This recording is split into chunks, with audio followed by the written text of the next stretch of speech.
Hoje nós vamos falar de um assunto bem atual, que é o conflito geracional.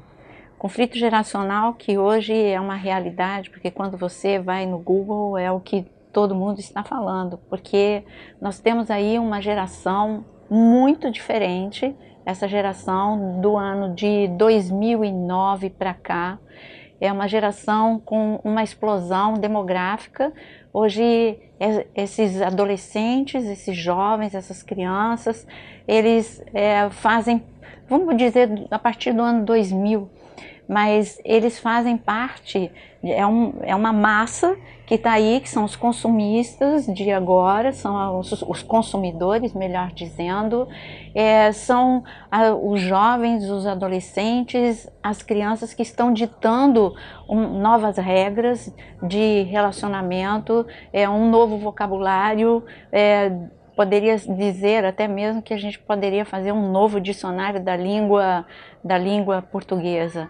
Mas vamos falar um pouquinho, explicando um pouquinho melhor.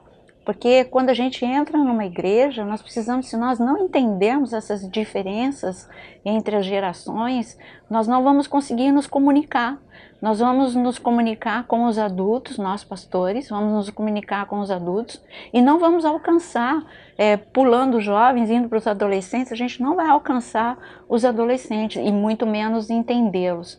Vamos sempre dizer que são a idade difícil. Não é a idade difícil, é simplesmente não compreendida. E nós vamos tentar entender um pouquinho, porque nossos adolescentes, nossas crianças são preparadas para conhecimentos intelectuais, para uma disputa no mercado de trabalho, mas eles não são preparados na sua psique, eles não são preparados emocionalmente, eles não são preparados para administrar ou filtrar pensamentos perturbadores, e por isso que nós encontramos hoje tantos jovens procurando, tantos adolescentes, aumentou, dobrou o número de jovens e adolescentes cometendo suicídio ou se cortando e tantas outras coisas que nós lemos.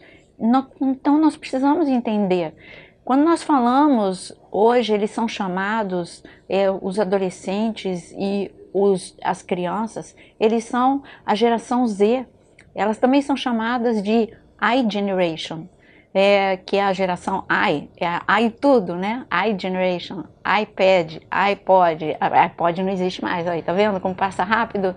Então é tudo o iPhone, então é a iGeneration, é uma geração completamente que não conhece um mundo não conectado.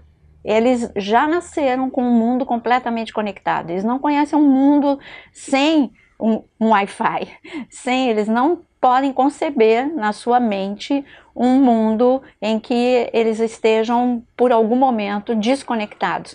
Tanto que hoje o passeio deles, eles perguntam, mas vamos para a fazenda, mas tem Wi-Fi? Então esse você vai determinar, o seu filho vai querer ir ou não, dependendo se vai ter ou não Wi-Fi para continuar com os seus jogos ou com os seus canais no YouTube ou com os seus YouTubers. E essa geração, ela é muito Z. Eu vou falar de algumas características que elas são muito egoístas, eles são egoístas porque eu vi alguns comentários falando assim, até mesmo pejorativo, dizendo que alguns jogos os deixam como que autistas, porque quando você fala com eles, eles não te ouvem, eles não interagem, eles estão querendo sempre estar sozinhos no quarto, e se estão com os seus pais ou na igreja, estão sempre mexendo no celular. E o que a gente faz diante desse quadro? Porque se você for, vários psicólogos e psiquiatras fizeram pesquisas vendo que, a despeito deles serem tão conectados e diferente da geração anterior, que era uma geração que saía mais, ia para balada, etc e tal, esses adolescentes, essas crianças são caseiros, e eles demoram muito a amadurecer. Eles não têm quase contato com a realidade. E eles têm um mundo fake.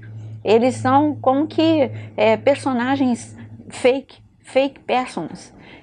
Eles têm, é como que o mundo deles é como que se eles colocassem, eles têm duas realidades, a realidade do mundo normal e a realidade deles, dentro do telefone e com os seus contatos. É como que se o mundo, assim como no Instagram você tem os filtros, é como que se o mundo ele colocasse sempre filtros e nunca mostrasse quem ele é verdadeiramente.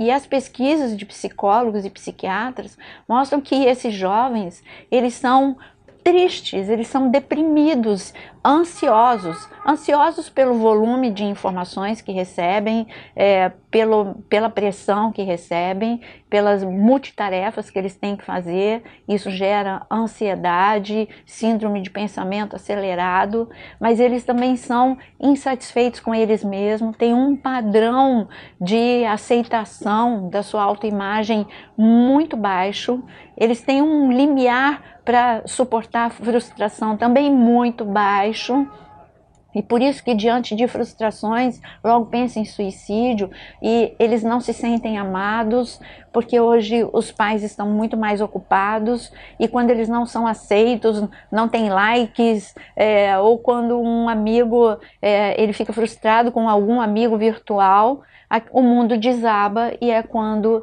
ele entra justamente nessa implosão psíquica, onde eles entram em profunda depressão e profunda agitação. Essa é uma coisa que nós temos que pensar, e o que fazer? Porque quando nós pensamos em gestão emocional, nós precisamos aprender pelo menos as ferramentas básicas. E uma das ferramentas básicas é o diálogo. Então você precisa, nós como pais, como pastores, precisamos atrair os jovens de forma que eles saiam das 6 horas, 8 horas diárias conectados em redes sociais, para que eles possam ter 2 horas. Esse seria o mais saudável de estar conectado nas redes sociais. Mas como fazer isso? Mostrando um mundo interessante, cultivando algo que está morrendo, o diálogo. As pessoas não falam mais, porque é a geração dos emoji, os pais também, às vezes falam com os filhos até por WhatsApp.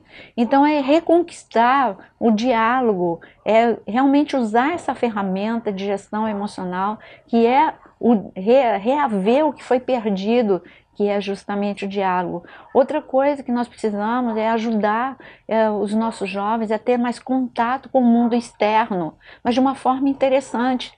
E eu consegui fazer isso vendo que aqui em casa tem árvores perto, então tem pássaros. Então eu ouvia sempre o cântico dos pássaros, isso me atraía, e de repente eu vi que eu podia chamar a atenção do meu neto se eu colocasse fruta, e ele ia começar a ver os pássaros, eu ia mostrar o nome dos pássaros, eu ia ensinar para ele, eu ia mostrar o que gosta mais de uma fruta que o que gosta de outra fruta, e para alegria minha eu consegui atrair a atenção dele para isso. Hoje ele conhece o nome dos pássaros, ele se interessa, ele viu o ninho, os filhotes, enfim, mas é atrair a atenção deles de uma forma agradável.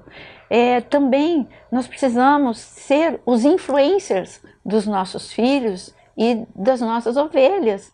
Nós precisamos nos modernizar, nos atualizar, rever a nossa linguagem, rever os nossos conceitos e nos aproximarmos mais deles, da realidade deles, mostrarmos o Evangelho de uma forma que atraia a atenção deles. Então nós precisamos sair do nosso mundinho de achar que nós estamos certos e reconquistarmos essa geração, que se nós não reconquistarmos, quem está doutrinando é o mundo, quem está doutrinando são os influencers, quem está doutrinando não é o pai, não é a mãe e nem é o pastor, porque são jovens que para eles o padrão família, muitos não têm mais o que é uma família. Então nós precisamos reconquistar os nossos jovens, nós precisamos tornar...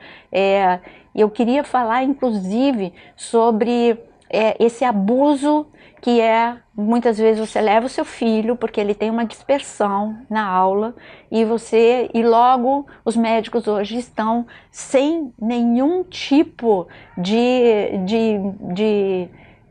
análise, eles estão passando medicamento e já diagnosticando como dispersão, como TDAH. Então, mas isso é algo, como o Dr. Augusto Cury mesmo diz, que você precisa tomar cuidado. Não, o seu filho, de 80% de diagnósticos em que a medicação é passada, não precisa da medicação. Você precisa só entender que o seu filho está passando por um processo de síndrome de pensamento acelerado, que é o SPA. Síndrome de pensamento acelerado. E o que é síndrome de pensamento acelerado?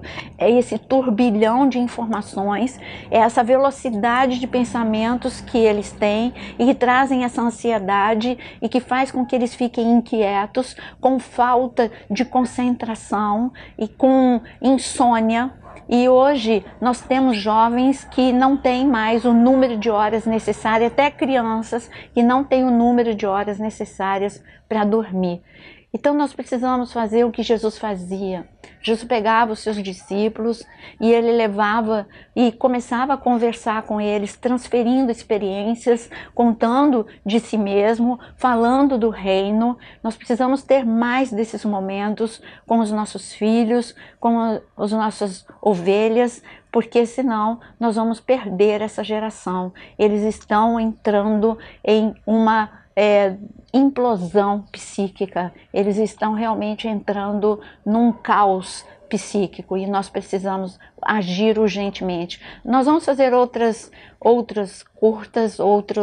vídeos curtos para falar sobre gestão emocional e como nós podemos usar essas ferramentas usando a palavra de Deus também para reconquistar esses jovens. Espero que tenha sido útil para você e que você possa pensar um pouquinho sobre você e esse abismo que há entre você e os seus filhos.